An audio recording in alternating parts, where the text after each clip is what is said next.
That's one of my problems with the proposed legislation, is that it is very difficult to pin down a definition for fake news. May I know, Marami may I po know akong what binasa. proposed legislation are you talking about? Sir, Representative Ace Barber says that he proposes regulation, a regulatory framework for social media to combat fake news. And therefore, we have to define what fake news is. So in other words, as far as this representation is concerned, wala pa akong nababasa na proposal because the proposed bill regarding fake news will come out after this hearing. Yes, sir, but you're already asking us questions on fake news. Yes, kaya nga, kasi that is why we're holding this para magkaroon po kami ng clearer understanding kung bakit, ano ang fake news, ano yung ill effects ng fake news, ano ang advantages. That's why I'm asking, ano ba ang advantage ng fake news? Para we can balance it. Sir, like I said, if we can have a working definition of what you call fake news, for instance, is clickbait first fake news, fake yung headline, pero nasa body naman yung katotohanan. What about sarcasm, sir?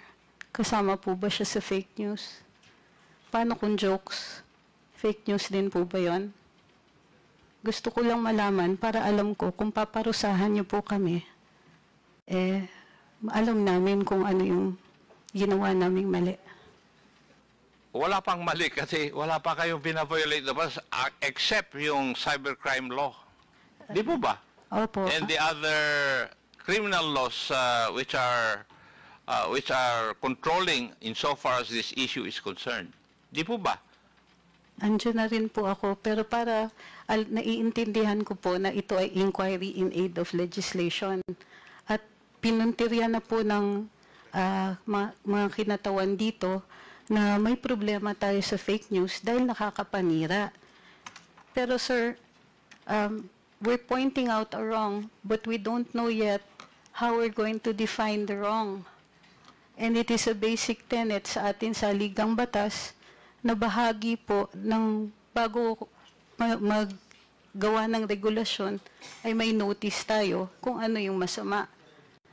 Gayun din po sa ating pagdidiskurso dito, kasama po dapat ang isang working definition. Ano po ba ang tinatawag natin na fake news?